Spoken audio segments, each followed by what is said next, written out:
always told me monsters don't exist, that the things lurking in the dark corners of your room are just figments of your imagination. But those who said that never met her.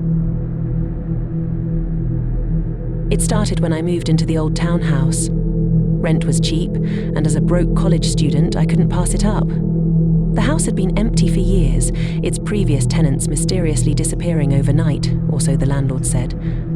I didn't care about rumours. I just needed a place close to campus. The room was small but cosy. My bed, a hand-me-down from my parents, was low enough that I could barely fit a box underneath. Noticed it when I was setting up my things. A faint scratching sound coming from under the bed. Probably mice, I thought. That first night I felt uneasy. The room was cold, despite the summer heat, and no matter how many blankets I piled on, I couldn't get warm. At around 2 a.m, I woke up to the sound of scratching again. I turned on the bedside lamp and looked under the bed. Nothing. No mice, no boxes, no dust. Just darkness so deep it felt unnatural. I shook it off and went back to sleep. By the third night, I was exhausted. The scratching sound had gotten louder, more deliberate, like nails dragging across wood. I stuffed my ears with headphones, hoping to drown it out, but then I heard it. A whisper. Help me. I froze. My heart pounded as I yanked the headphones off. The whisper came again, soft and trembling. Please, help me. I sat up, clutching my blanket. Who's there? I asked, my voice shaking. No answer. For the first time, I noticed how the shadows under my bed seemed darker than they should be, almost moving. I didn't dare look again. I kept the lights on that night and barely slept. The next day, I convinced myself it was just my imagination. Stress, sleep deprivation, logical explanations. But that night, I made the mistake of looking under the bed again. I crouched down slowly, my heart hammering in my chest. At first, I saw nothing but shadow. Then, a pale face emerged from the darkness. She had wide, unblinking eyes and a twisted grin that stretched too far. Her skin was ashen, her hair matted and filthy. She didn't move, just stared at me, her face only inches from mine. I screamed and scrambled back, slamming my head on the bed frame. When I looked again, she was gone.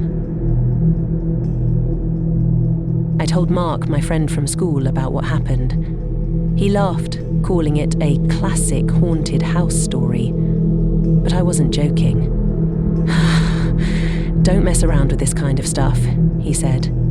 If you think there's something there, maybe you should just move out. I didn't want to admit how scared I was. The landlord had already warned me about the quirks of the house. The creaking floors, the drafts, the noises. I wasn't about to move just because of a bad dream, or whatever that was. But things got worse. You two have to come with me. That night I stayed up, determined to catch whatever was under my bed.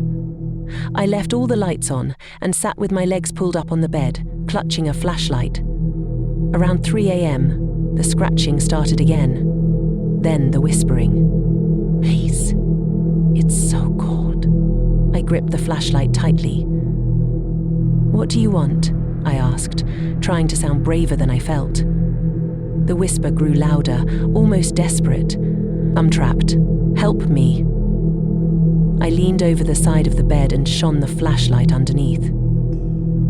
The pale face appeared again, staring directly at me. This time she spoke clearly. You have to help me, or she'll come for you next. Before I could react, the lights in the room flickered and went out. The next morning, I decided I couldn't ignore it anymore. I went to the landlord and demanded to know more about the house. He hesitated before admitting the truth. Years ago, a young girl named Emily had gone missing in the house. She was just a child, playing hide and seek with her siblings. They searched everywhere but couldn't find her. Days later, her parents heard scratching and crying coming from under her bed, but when they looked, there was nothing there. They moved out after that, the landlord said, avoiding my eyes. No one knows what happened to her. That night, I didn't sleep.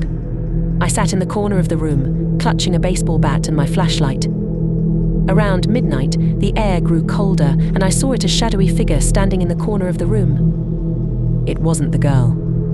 This was something darker, taller, and more menacing. It didn't move, but I could feel its presence, heavy and suffocating. The girl's whisper returned, trembling and urgent. "She's here. Run." I bolted out of the room, down the stairs, and out into the street. I spent the night in my car, too terrified to go back inside. The next day, I knew I couldn't keep running. I decided to face whatever was in that house. I bought salt, candles, and sage, anything I'd seen in horror movies that might help. When night fell, I set up a circle of salt around the bed and lit the candles. I sat on the bed, heart racing, waiting for something to happen. At exactly 3 a.m., the lights went out, and the whispering began. The girl appeared under the bed, her voice frantic. "You have to help me. You have to break the cycle." Before I could respond, the shadowy figure emerged again, this time closer, its form towering and featureless. The girl screamed, "Don't let her take me again." In a burst of adrenaline, I threw the salt at the shadow.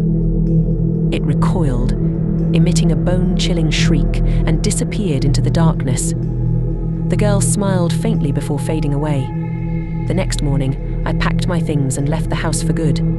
I don't know if the girl was freed, or if she was just another victim of whatever evil lurks there.